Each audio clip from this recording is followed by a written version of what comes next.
முதல் வாசகம். இதோ வானம் திறந்திருப்பதை காண்கிறேன். திருத்தூதர் பணிகள் நூலிலிருந்து வாசகம். அதிகாரம் 6 இறை திருவசனங்கள் 8 முதல் 10 மற்றும் அதிகாரம் 7 இறை திருவசனங்கள் 54 முதல் 60 முடிய. அந்நாள்களில் ஸ்தேவான் அருளும் வல்லமையும் நிறைந்தவராய் மக்களிடையே பெரும் அருஞ்செயல்களையும் அருமடையாளங்களையும் செய்து வந்தார். அப்பொழுது உரிமையடைந்தோர் எனப்படுவோரின் தொழுகை கூடத்தை சேர்ந்த சிலரும் சிரேன் அலெக்சாந்திரியா நகரினரும் சிலிசியா ஆசியா மாநிலத்தவரும் ஸ்தேவானோடு வாதாடத் தொடங்கினர். ஆனால் அவரது ஞானத்தையும் தூய ஆவி வாயிலாக அவர் பேசிய வார்த்தைகளையும் எதிர்த்து நிற்க அவர்களால் இயலவில்லை. இவற்றை கேட்டவர்கள் உள்ளம் கொதித்தெழுந்து அவரை பார்த்து பற்களை நர நரவென கடித்தார்கள். அவரோ தூய ஆவியின் வல்லமையை நிறைவாய் பெற்று வானத்தை உற்று நோக்கினார். அப்பொழுது கடவுளின் மாட்சியையும் அவர் வலப்பக்கத்தில் இயேசு நிற்பதையும் கண்டு, இதோ வானம் திறந்து இருப்பதையும் மானிட மகன் கடவுளது வலப்பக்கத்தில் நிற்பதையும் காண்கிறேன் என்று கூறினார். ஆனால் அவர்கள் தங்கள் செவிகளை அடைத்து கொண்டு பெருங்கூச்சலிட்டு ஒருமிக்க அவர் மேல் பாய்ந்தார்கள். நகரத்திற்கு வெளியே இழுத்துச் கொண்டு போய் அவர் மேல் கல்லெறிந்தார்கள். சாட்சிகள் தங்கள் மேலுடைகளை சவுல் என்னும் இளைஞரிடம் ஒப்படைத்தார்கள். அவர்கள் சேவான் மீது கல் எறிந்தபோது அவர், ஆண்டவராகிய இயேசுவே, எனது ஆவியை ஏற்றுக்கொள்ளும் என்று வேண்டிக் கொண்டார். பின்பு முழந்தால் படியிட்டு உரத்த குரலில், ஆண்டவரே, இந்த பாவத்தை இவர்கள் மேல் சுமத்தாதேயும் என்று சொல்லி உயிர் விட்டார். ஆண்டவரின் அருள்வாக்கு. இறைவனுக்கு நன்றி. பதிலுரை பாடல். திருப்பாடல் 31. பல்லவி. ஆண்டவரே, உமது கையில் என் உயிரை ஒப்படைக்கின்றேன். ஆண்டவரே, உமது கையில் என் உயிரை ஒப்படைக்கின்றேன். எனக்கு அடைக்கலம் தரும் கற்பாறையாயிரும், என்னை பாதுகாக்கும் வலிமை மிகு கோட்டையாயிரும். ஆமின் கற்பாரையும் கோட்டையும் நீரே, உமது பெயரின் பொருட்டு எனக்கு வழிகாட்டி என்னை நடத்தியருளும்.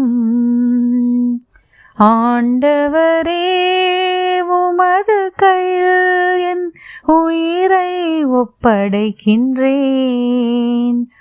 உமது கையில் என் உயிரை ஒப்படைக்கின்றேன். வாக்கு பிறளாத இறைவனாகிய ஆண்டவரே, நீர் என்னை மீட்டருள்வீர். உமது பேரன்பில் நான் களி கூர்வேன், அக்களிப்பேன். என் துன்பத்தை நீர் பார்த்திருக்கின்றீர். ஆண்டவரே, உமது கையில் என் உயிரை ஒப்படைக்கின்றேன். என் எதிரிகளின் கையினின்றும் என்னை துன்புறுத்துவோரின் கையினின்றும் என்னை விடுவித்தருளும்.